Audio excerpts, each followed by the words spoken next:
where interpretation quietly takes command. Hold this point steady as we begin. Nothing that happens to you is disturbing by itself. The disturbance appears later, after something else has already taken place. An event occurs. Words are spoken. A delay happens. A look is given. In that first instant, there is no suffering. There is only information. What follows is interpretation. And it is there, not in the event, that agitation begins. You are accustomed to overlooking this gap. The mind moves quickly from impression to conclusion, and the conclusion feels immediate, obvious, justified. But it is not forced. It is chosen. This is the Stoic claim that most people resist, not because it is unclear, but because it returns responsibility to where it cannot be avoided. Circumstances do not insult you. They do not pressure you. They do not diminish you. They present themselves. What you add to them determines everything that follows. When this addition goes unnoticed, life feels hostile and unstable. When it is examined, a different order appears. This is not a comforting idea. It does not excuse behavior, and it does not blame conditions. It removes both. It asks you to look directly at how much of your unrest is self-generated through judgment, through the meanings you attach without examination. No one else can do this work for you. No explanation, no rule, no technique can replace your attention at the moment of interpretation. That is where freedom begins, and where it is most often abandoned. Notice this carefully. Distinguishing what actually remains yours. Everything that follows depends on one clear distinction. There are things that belong to you, and things that never do. Confusion here is not philosophical. It is practical. When you treat what is not yours as if it were, effort turns into strain, and responsibility turns into resentment. What belongs to you is limited, but it is absolute. Your judgments are yours. Your intentions are yours. Your choices, your refusals, your way of responding, these are within your authority. No one can step inside this domain unless you invite them by surrendering attention. This is not a metaphor. It is a functional boundary. What does not belong to you is everything else. Events unfold without consulting you. Other people speak, delay, misunderstand, agree, or oppose according to causes that have nothing to do with your preferences. Outcomes follow chains of circumstance you do not command. Reputation forms in minds you do not control. These things may affect you, but they do not answer to you. Most frustration begins when this boundary is blurred. You attempt to manage impressions, outcomes, or other people's reactions as if they were extensions of your will. When they fail to cooperate, as they inevitably do, you experience this as resistance or injustice. But the resistance is not external. It is created by placing responsibility where it does not belong.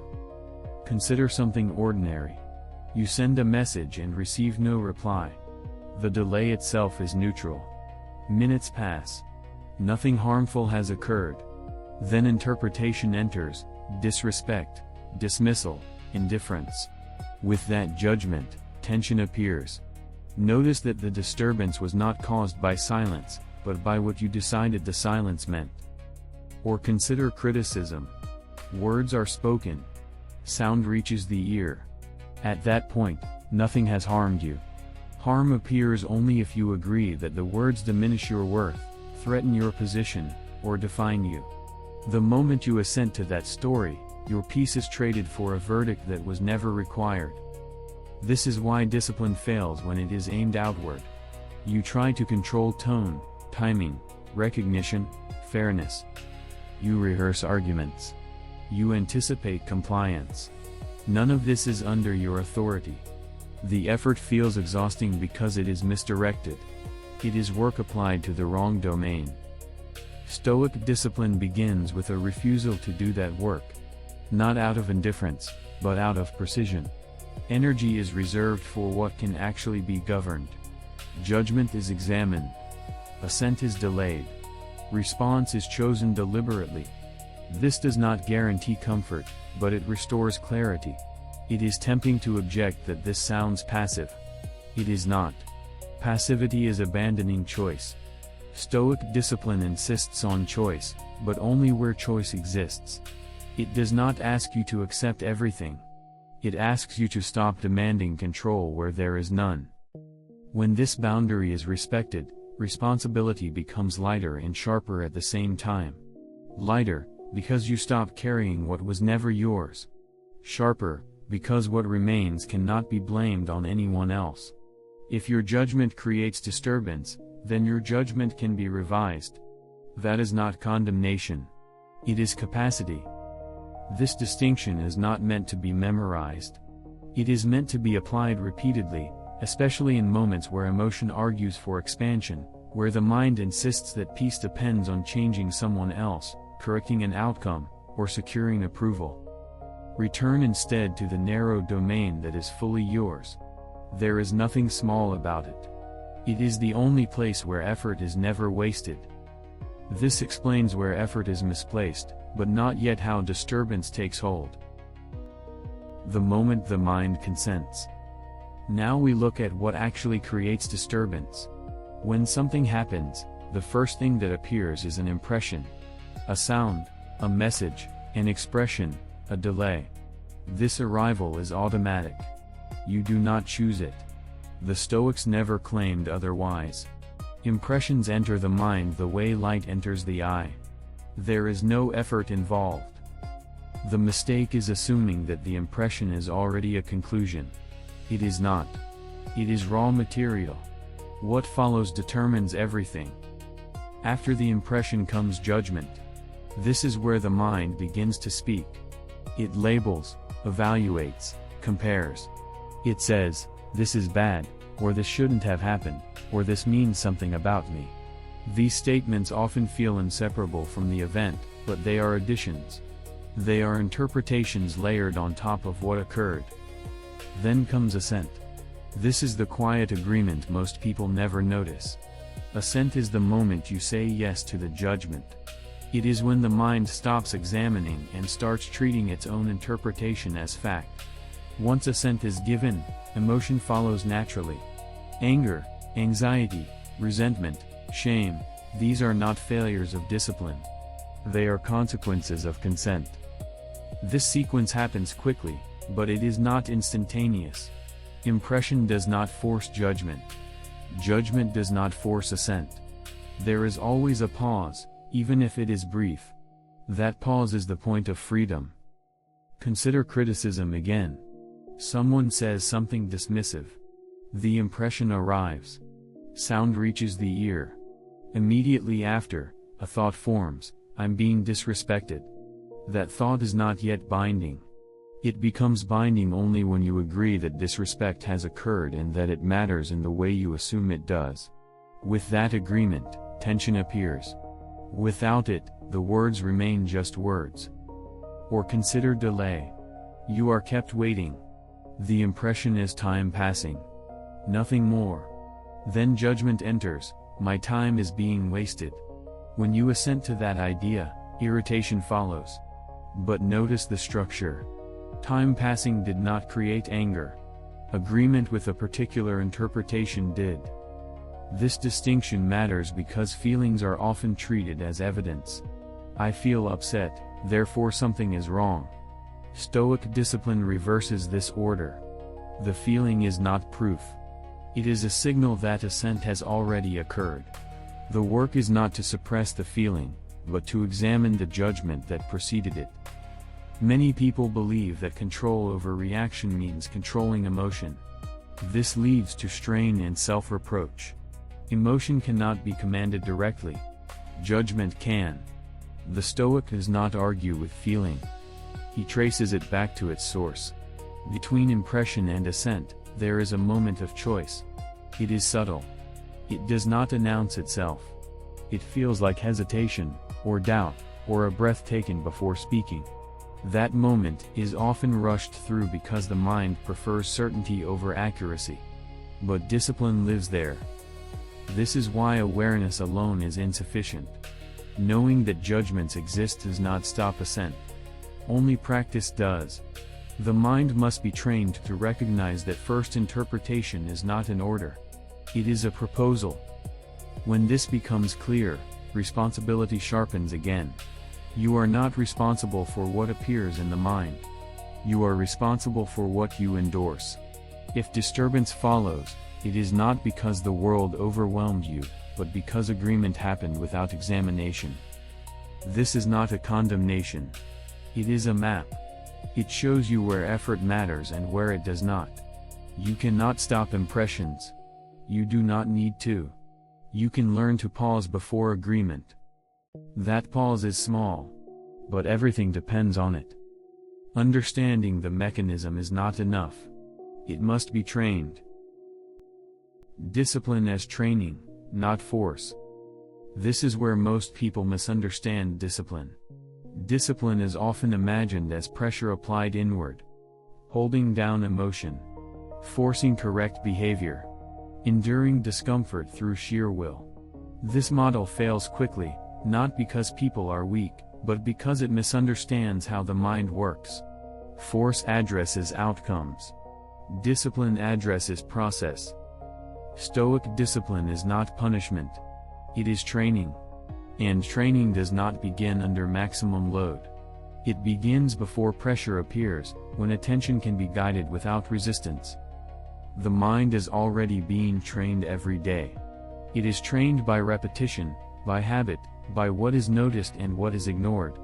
When interpretations are accepted automatically, the mind learns speed over accuracy. When reactions are indulged without review, the mind learns that assent is immediate. This training is unintentional, but it is effective. Ascesis, in the Stoic sense, means deliberate practice. It means creating conditions where judgment can be observed before it hardens into agreement. This does not require dramatic exercises. It requires consistency in small moments, especially when nothing seems at stake. Many people wait for intense situations to test discipline. By then, the moment of assent is already past. Emotion is loud. Interpretation feels urgent. Training done only under pressure is no training at all. It is improvisation. The Stoic approach is quieter. You practice when the cost is low. When a minor inconvenience appears, you notice the impulse to label it as unacceptable. When a small delay occurs, you observe the thought that time is being stolen. When someone disagrees mildly, you watch the judgment form without rushing to endorse it. This is not suppression. The thought still appears. The feeling may still arise. Discipline is not the absence of these movements. It is the refusal to treat them as commands. Repetition matters more than intensity. One deliberate pause practiced often is more effective than rare acts of endurance. The mind learns what it repeats. If you repeatedly pause before agreeing, even briefly, the mind becomes familiar with that space. Over time, it no longer feels unnatural. It is important to be precise here. Stoic discipline does not aim to remove emotion. That expectation creates disappointment and self-criticism. Emotion is part of impression. It arrives with perception. What discipline alters is the relationship to that emotion. Instead of being proof, it becomes data. When anger appears, discipline asks, what judgment preceded this?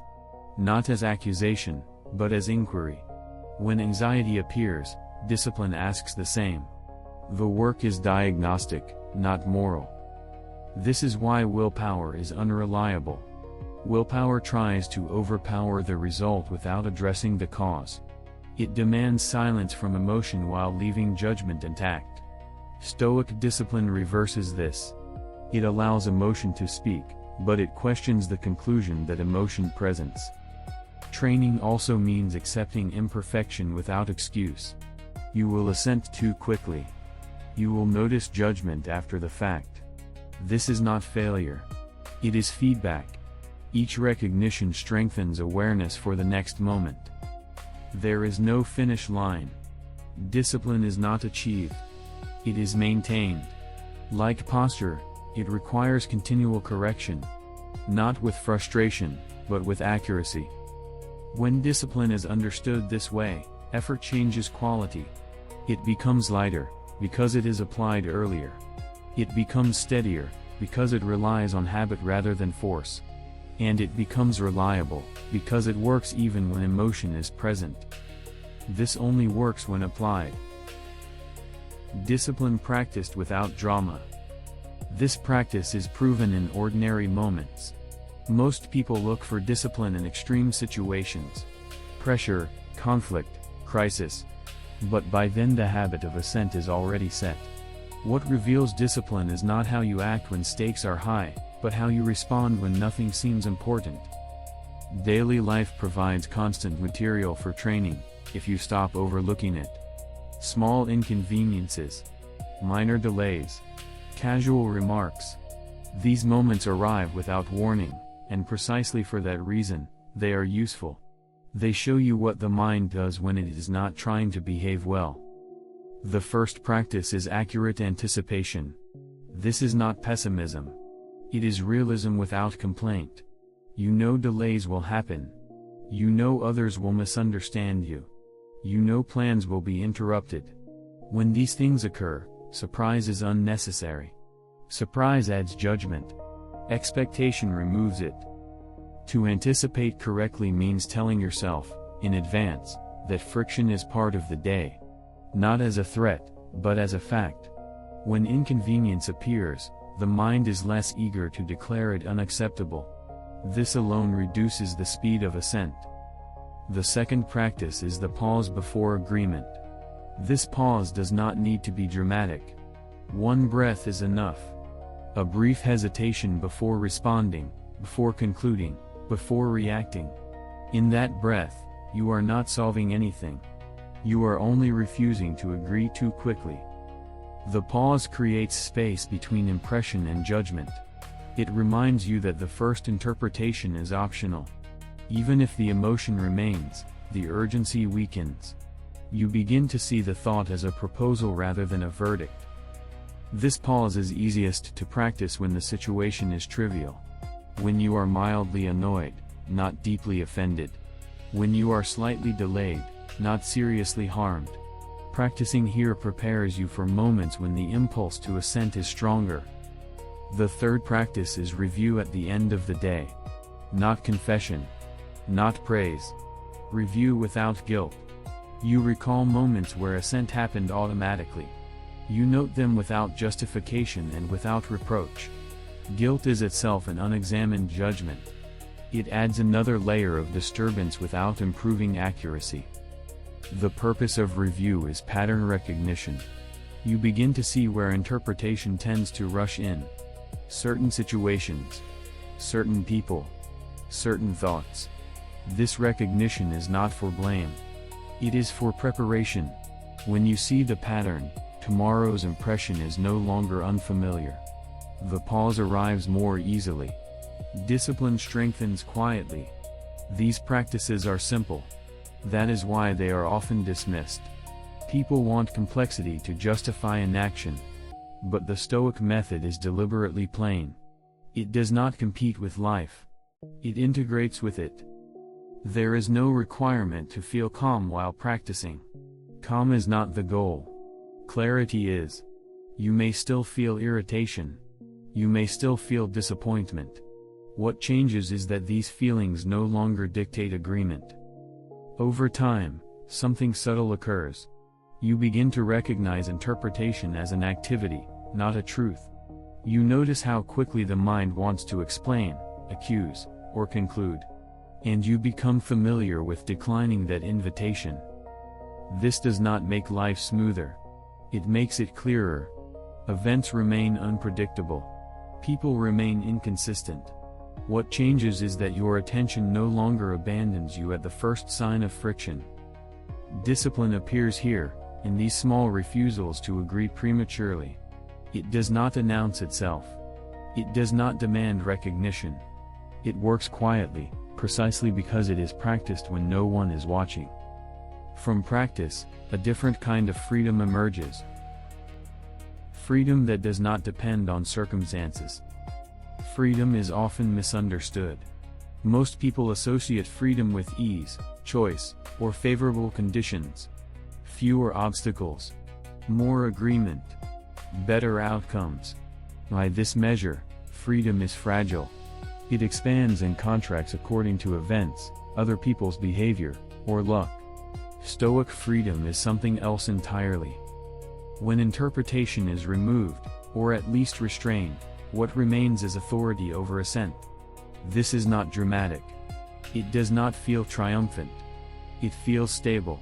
You are no longer compelled to react simply because something appears important. You are no longer forced into agreement by urgency or habit. Life does not become easier. Delays still happen. Criticism still arrives. Loss still occurs. Stoicism does not deny this.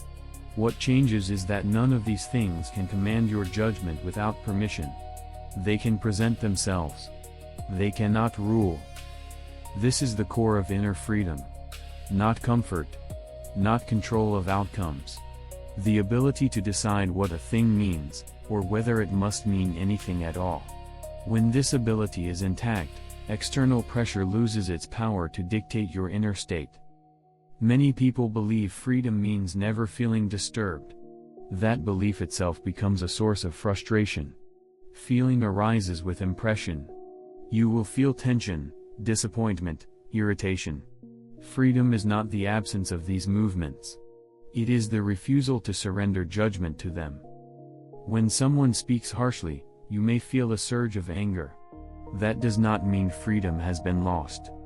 Freedom is lost only if you agree that anger must be acted upon, justified, or obeyed. The feeling can exist without authority. This distinction is subtle, but decisive. This kind of freedom must be maintained. It is not a permanent achievement. Each day presents new impressions. Each day offers opportunities to assent carelessly or deliberately. There is no point at which the work is finished. That is not a flaw. It is the nature of attention. Because freedom resides in judgment, it cannot be taken by force. Circumstances can restrict movement. They can limit options. They can impose hardship. None of this touches the capacity to choose how impressions are understood. This is why Stoic freedom persists even when conditions deteriorate. At the same time, this freedom does not excuse withdrawal or indifference. You still act. You still choose. You still engage with the world. The difference is that action is guided by reason rather than reaction. You respond because you decide to, not because you were pushed. When this becomes habitual, a quiet confidence develops. Not confidence in outcomes, but confidence in your ability to meet whatever appears without surrendering yourself. You stop negotiating with reality. You stop demanding that events align with preference before you can be at ease. This is not resignation. It is clarity about where authority truly lies. Nothing outside you needs to change for this to begin. No permission is required. The only requirement is vigilance over assent. When that vigilance lapses, freedom narrows. When it is restored, freedom returns immediately. This is why Stoic freedom is always available and always at risk. It depends entirely on attention. Nothing more needs to be added. The responsibility that cannot be delegated. Nothing here requires escalation. What you have seen throughout this examination leads to a single, quiet responsibility. Disturbance is not imposed. It is permitted. And what permits it is judgment, not circumstance. This does not make life painless. It makes responsibility precise. You are not asked to control impressions. They will continue to appear. You are not asked to control outcomes. They will remain uncertain. You are asked to notice where agreement happens, and to take responsibility for that moment without resentment or self-reproach. This is where many people look away. They would prefer an external cause, a difficult person, an unfair system, a flawed past. These explanations feel relieving because they distribute responsibility outward. Stoic discipline refuses that distribution. Not to burden you, but to return authority to where it already is. You will not do this perfectly. You will assent too quickly. You will recognize judgment after the fact. None of this invalidates the practice. It defines it. Responsibility does not mean flawless control. It means honest recognition and correction without drama. What matters is not eliminating a reaction, but restoring attention.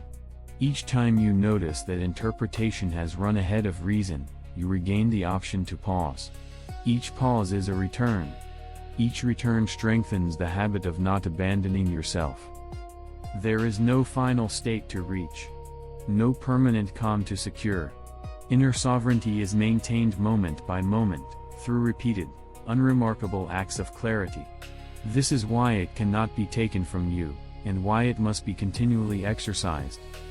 Nothing outside you needs to improve for this to begin. Nothing needs to be explained away. The work is simple. It is not easy. And it is yours. Return to what is yours.